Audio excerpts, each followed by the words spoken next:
खुशी होती मिलके बांग्लादेश वालों को, क्योंकि आप ऊपर आ रहे थे ना। हाँ हाँ मैंने कहा 10 बंगाली। आप कभी गए বাংলাদেশ? এই রাস্তা বরফে ঢেকে যায়, স্নোফল হয়, নদীর পানি জমে একদম বরফ হয়ে যায়, তখন এই নদীর পানির উপর দিয়ে হাঁটা যাবে। দেখেন কি চমৎকার, ওয়াও! কত বড় বড়, এর থেকে অনেক বড় শিং এদের হয়। রেস্টুরেন্টের ডিজাইনটা কিন্তু খুবই ইউনিক লাগছে আমার কাছে। ওই মাথার থেকে শুরু হয়েছে গ্রামটা, এই মাথা পর্যন্ত চলে গেছে একদম বরাবর ওই মাথা পর্যন্ত, যেটা আমরা হঠাৎ করে এসে পাচ্ছি না। কি একটা জায়গা দিয়ে এখন হেঁটে হেঁটে উপরের দিকে উঠছে। গতকালকে আসার পরে আমি শাকিল ভাইয়ের সাথে যোগাযোগ করছি। और ब्रदर कम हेयर घूमने के लिए Skardu all over Skardu, so we give him transport. He want bike, so we give him a very good bike, and our best one of our driver, so Iftikhar bhai our driver, and our brother they are going to Kachura today to explore Kachura, so at evening we will take review सब from कुछ bhai. आप ही बता दोगे या कुछ मैं भी बताऊं? मैं तो अपना बताऊं, आप बताओ। আচ্ছা দেখেন, শাকিল ভাইয়ের একটা ব্যাপার বলি। শাকিল ভাইকে যখন আমি গতকালকে কল দিয়েছি, হ্যাঁ, ওনার ফোন মেবি সাইলেন্ট করে রাখছিল, উনি আমাকে রেসপন্স করছে অনেক পরে। আমি অ্যাকচুয়ালি ব্যাপারটা বুঝলাম না। আমি আসলে ঘোরার প্ল্যান ছিল শাকিল ভাইয়ের সাথেই, কিন্তু গতকালকে ওনার দাদা মারা গেছে, এটা আমাকে বলেও নাই তিনি। হ্যাঁ, উনি বলতেছে যে ঠিক আছে আপ বেফিকার রাহো, মে সুবহ 10 বাজে আতা হো, এইভাবে আমাকে বলে সে কনভিন্স করে রাখছে। ঠিক 9:45-এ চলে আসছে টাইম টু টাইম আমার কাছে। উনি আমাকে এসে বলতেছে যে অ্যাকচুয়ালি আমার এই ব্যাপারটা হয়েছে, আমার দাদা মারা গেছে, আমি আপনাকে ব্যাপারটা বললি নাই যে আপনি হয়তো আবার চিন্তায় পড়ে যাবেন। উনি যেটা করছে, উনি যাবে না ঠিক আছে, বাট ওনার রিপ্লেসমেন্টে আর একজনকে আমার কাছে নিয়ে আসছে নিজের সাথে করে। ভাই সাহেব আপকা নাম? इफ्तिखार हुसैन। ইফতেখার ভাই। তো আজকে শাকিল ভাইয়ের সাথে আমার ঘোরা হবে না, শাকিল ভাইয়ের সাথে আমার আন্ডারস্ট্যান্ডিংটা ভালো ছিল, ইফতেখার ভাইয়ের সাথেও আশা করি হয়ে যাবে। আমার চারপাশে যদি দেখেন, এই যে সব কিন্তু বরফের মাঝখানে আছি, টেম্পারেচার হচ্ছে মাইনাসে। এইরকম টেম্পারেচারে বাইক নিয়ে ঘোরা কিন্তু বেশ চ্যালেঞ্জিং একটা ব্যাপার। তবুও এখন কিছু করার নাই, আমার হাতে অ্যাকচুয়ালি অপশান নাই। তো চলে ভাই শুরু করতে। এই বাইকেই আজকে রাইড হবে। অ্যাকচুয়ালি পাকিস্তানে তো আমি শুরুর থেকেই দেখাইছি এগুলা বাইকই চলে। 125 সিসি কা, হ্যাঁ 125 সিসির বাইক এটা।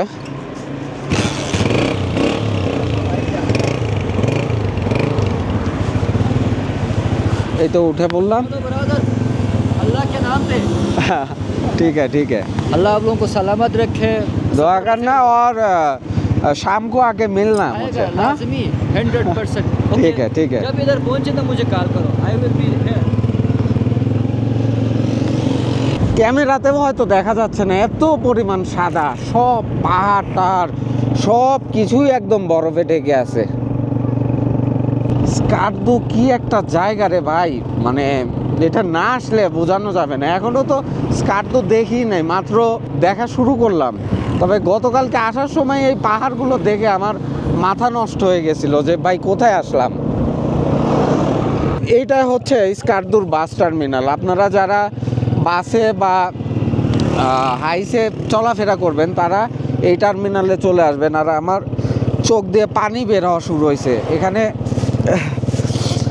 এই পাহাড়ের যে ঠান্ডা বাতাস, বরফের ঠান্ডা বাতাস, এইটা চলার সময় প্রচণ্ডভাবে লাগছে। আমার শরীরের অবস্থাও যে খুব একটা ভালো তা কিন্তু না। এইরকম সময় আমি অ্যাকচুয়ালি বাইক কখনোই নিতাম না, কিন্তু আমার আসলেই কোনো অপশান নাই। আমি অত টাকা দিয়ে এখন ভাই গাড়ি রিজার্ভ করে একদিন ঘুরতে পারবো না, এক একটা মানুষ। ইহা ফুয়েল কা লিটার কিতনা? 255। পাকিস্তানে 1 লিটার ফুয়েল 255 রুপি। তার মানে আমাদের টাকায় হিসাব করলে ওই একই, বাংলাদেশ আর এখানকার ফুয়েল খরচ সেমই। স্কার্দু থেকে একটু আগে একটা লোকাল এরকম বাজার আছে, এটার নাম হচ্ছে গাম্বা বাজার। খুব একটা বড় বাজার তা না, এই যে মোটামুটি প্রয়োজনীয় সব কিছু এখানে আছে।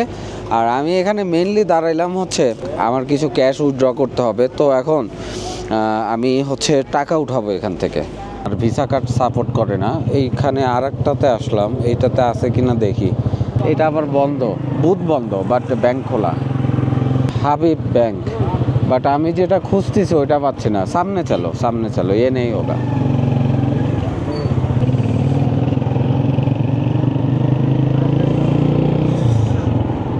বাইকের এরকম একটা কাভার আমি লাইফে ফার্স্ট দেখলাম। দেখেন পুরা বাইকটা একদম ঢেকে রাখছে, আবার সাইডে পকেটও আছে। এখন কিছুটা হলে একটু বেটার ফিল হচ্ছে, রোদ উঠছে। আর গতকাল রাত মনে হয় সারা রাতে বৃষ্টি হয়েছে এদিকে। আমি চিন্তায় ছিলাম যে যদি এরকম বৃষ্টি থাকে তাহলে তো আজকে বাইক নিয়েও ঘোরা হবে না। ঠিক এই পাশটায় দেখতে পাচ্ছেন স্কারদুর এয়ারপোর্ট। যারা এয়ারে আসবেন তারা ঠিক এখানটায় এসে নামবেন। এখন যত সামনের দিকে যাচ্ছে এই বরফে ঢাকা পাহাড়গুলোর আরও কাছে যাচ্ছি, ঠান্ডাও আরও বেশি লাগছে। তবুও আলহামদুলিল্লাহ আজকের ওয়েদারটা খুবই ভালো। এই যে দেখেন একদম রোদ উঠে গেছে। এখন তো আসলে মার্চের শেষের দিকে, পাহাড়ে বরফ দেখা গেলেও দেখা যায় যে সেই বরফটা উপরের দিকে থাকে, নিচের দিকে কিন্তু খালি থাকে। এই যে আমার সামনে যদি দেখেন এই পাহাড় পুরাটাই একদম বরফে ঢাকা। আর এটাই হচ্ছে সেই স্কারদুর আইকনিক একটা প্লেস, যেখানে দাঁড়ায় সবাই ছবি টবি তোলে। আই লাভ স্কারদু লেখা এখানে। এখন দেখে মনে হচ্ছে নদীটা শুকায় গেছে, বাট আর 2-3 মাস পরে এই পুরাটা পানিতে ভরে যাবে। আরও একটা ব্যাপার হচ্ছে এই ঠান্ডায় তো আমার অবস্থা একদম নাজেহাল হয়ে গেছে, বাট ওদের কাছে এটা একদম নর্মাল, এটা কিছুই না। বলতেছে যে এটা তো এখন গরম পড়ে গেছে, এটাই নাকি গরম।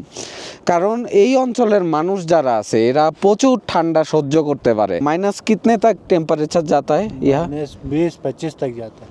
এই রাস্তা বরফে ঢেকে যায়, স্নোফল হয়, নদীর পানি জমে একদম বরফ হয়ে যায়, তখন এই নদীর পানির উপর দিয়ে হাঁটা যাবে। এই সামনে যে পাহাড়টা দেখতে পাচ্ছেন না, এটা লোকাল একটা পাহাড়, তেমন কোনো বিশেষ নাম নাই। কিন্তু এই পাহাড়ের পরেই হচ্ছে কেটু পাহাড়। এইটা থেকে আরেকটু উপরে উঠলে এই যে এই পাশে বসার জায়গা আছে, এইটাই আর কি মেইন ভিউ পয়েন্ট বলে ওরা। এই যে রাস্তাটা দেখতে পাচ্ছেন না, এই রাস্তাটা পাকিস্তানি ফৌজিরা বানাইছে। তো ওদেরই একটা সিম্বল এখানে দেয়া আছে, কারা কারা এখানে অবদান রাখছে তাদের ব্যাপারে এখানে সব কিছু লেখা আছে। মারখোর, এইটা হচ্ছে পাকিস্তানের ন্যাশনাল প্রাণী।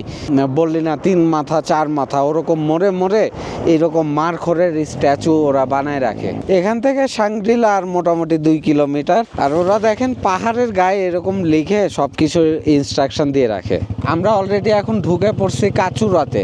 এখান থেকে কাচুরা শুরু।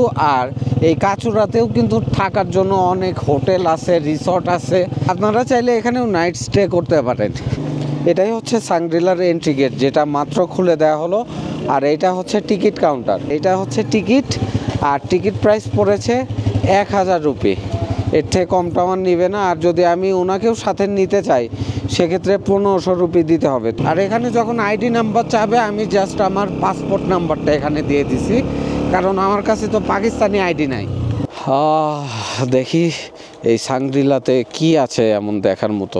এখানে একটা ইনস্ট্রাকশন দেয়া আছে, ইনস্ট্রাকশনটা দেখে নিলাম। এখন ভিতরে যাই। দারুণ একটা পরিবেশ এখানকার। ও ভিউটা দেখেন ভাই, সামনে কি ভিউ, এটা কই আসলাম। এটাই হচ্ছে সাংগ্রিলা লেক, দেখেন কি চমৎকার, ওয়াও। আর পানির কালারটা দেখেন কত স্বচ্ছ, নিচে পাথর দেখা যাচ্ছে, দারুণ। এই পাশে যে কটেজগুলো দেখতে পাচ্ছেন, এই কটেজগুলোতে রাত্রি যাপন করতে পারবেন। বোঝেন এইরকম একটা লেকের পাড়ে সামনে এরকম একটা পাহাড়ের ভিউ, এখানে রাত্রি যাপন করার এক্সপেরিয়েন্সটা কেমন হতে পারে। এই গাছগুলো এখন শুকায় আছে, তবে আবার সিজনের টাইমে এই গাছে যখন পাতা আসবে, ফুল আসবে, তখন দেখতে আরও কিন্তু বেশি জোশ লাগে। মাছও আছে কিন্তু এই লেকে। এই ঠান্ডা পানিতে মাছ কেমনে থাকে ভাই বুঝি না। যাক, দারুণ একটা পরিবেশ, ভালোই লাগছে দেখতে। সামনে একটা প্লেন দেখতে পাচ্ছি। লেকের এই পাশ জুড়েও বসার জায়গা আছে, সন্ধ্যার সময় 1 কাপ চা কফি দারুণ লাগবে। আর পুরা লেক এরিয়া জুড়ে এরকম লাইট লাগানো আছে, এই লাইটগুলো যখন সন্ধ্যার পরে জ্বালায় দেয় না, সেই লাগবে। পরিবেশটা খুবই মনোরম এখানকার। आप इस ठंडे पानी से नहा सकते हैं? हाँ, नहा सकते हैं। आराम से इजीली। ইজিলি, हाँ, कोई मसला नहीं। कोई मसला नहीं। এই ঠান্ডা পানিতে ওদের কিচ্ছু লাগে না আসলে। এই ঠান্ডা ওয়েদারের সাথে ওরা নিজেকে অ্যাডজাস্ট করে নিছে, যেটা আমরা হঠাৎ করে এসে পাচ্ছি না। লেকের উপরে খুব সুন্দর একটা রেস্টুরেন্ট করা, আবার রেস্টুরেন্টে যাওয়ার জন্য সামনে দিয়ে একটা ছোট্ট ব্রিজ করে দেয়া আছে। এত সুন্দর একটা জায়গা, অথচ একটা ট্যুরিস্টও নাই। আমি একা ঘুরে বেড়াচ্ছি, রেস্টুরেন্ট বন্ধ। এই গাছগুলোতে জুন জুলাইয়ের দিকে যখন ফুল আসবে, পাতা আসবে, তখন বোঝেন যে এখানকার পরিবেশটা কেমন হবে। এখানে সব হচ্ছে রিসর্ট, কটেজ।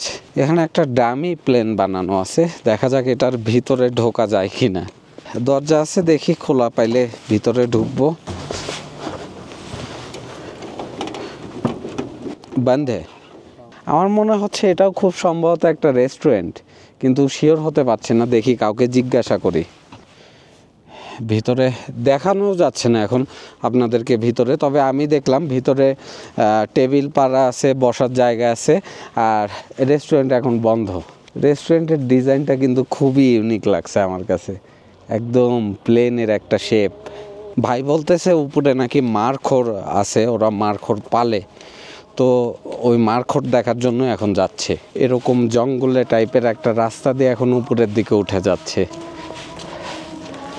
উপরে ওঠার পরে এখানে একটা অ্যানিম্যাল এনক্লোজার পেলাম, আর এই দেখেন জানালা দিয়ে দেখতে পাচ্ছি সেই মারখোর খড় খাচ্ছে। এই পাশে একটা মারখোর, এই পাশে একটা মারখোর। এটাই হচ্ছে পাকিস্তানের জাতীয় প্রাণী। দেখতেও অনেকটা আমাদের দেশের ছাগলের মতো, কিন্তু এগুলো শিং দেখেন এক একটা কত বড় বড়, এর থেকে অনেক বড় শিং এদের হয়। अंदर नहीं जा सकते? नहीं, अंदर नहीं जा सकते। यहाँ से ही देखना पड़ेगा। ওরা এটা শিকার করে নিয়ে আসে। আর আরও একটা ব্যাপার বলে, আপনারা গুগলে সার্চ করলে এই মারখোরের অনেক এমন ছবি দেখতে পারবেন যে একদম খাড়া পাহাড়ের উপরে এরা দাঁড়ায় আছে।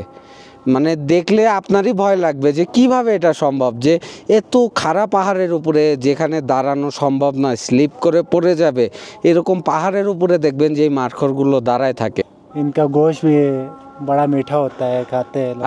आप लोग इसका गोश्त पसंद करते हैं? हाँ, इसका गोश्त हम बहुत शौक से खाते हैं।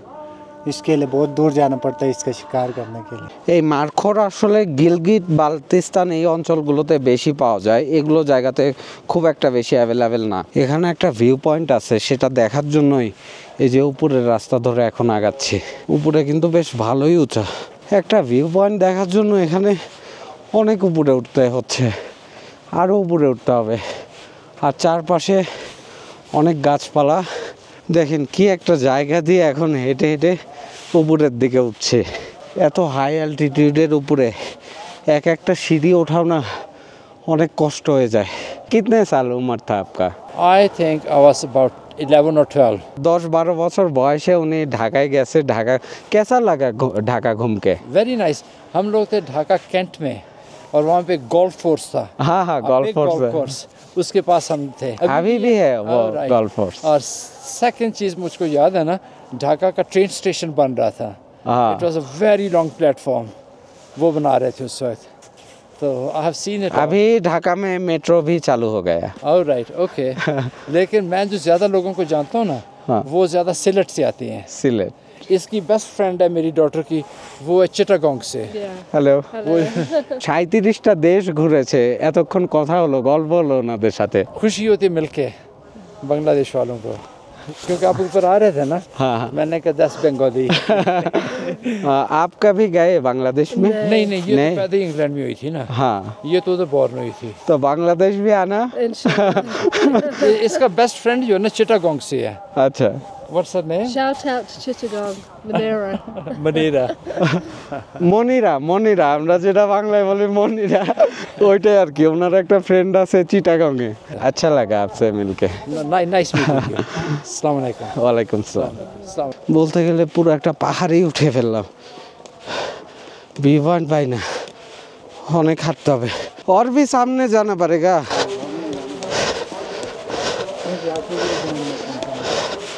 এত কষ্ট করে এই এত উপরে ওঠার পরে ভিউ পয়েন্ট দেখে যদি শান্তি না লাগে, তখন যে মেজাজটা খারাপ হয়। অনেক জায়গায় গিয়ে হয়েছে এরকম, কষ্ট করে উঠি ঠিকই, উপরে গিয়ে দেখি যে নর্মাল একটা ভিউ। সাংগ্রিলা ভিউ পয়েন্ট, এটাই ভিউ পয়েন্ট।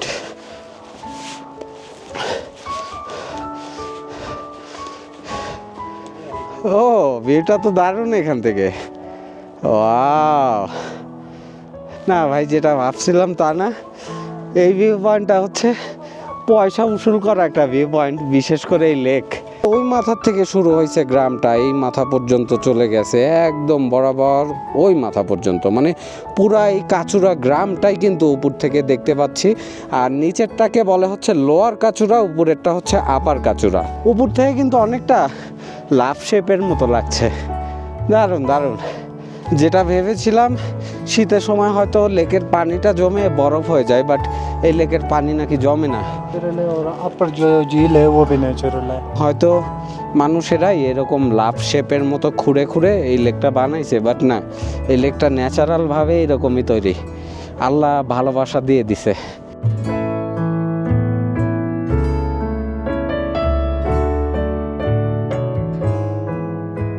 লেকের মধ্যেই বোট রাইড করতে পারবেন।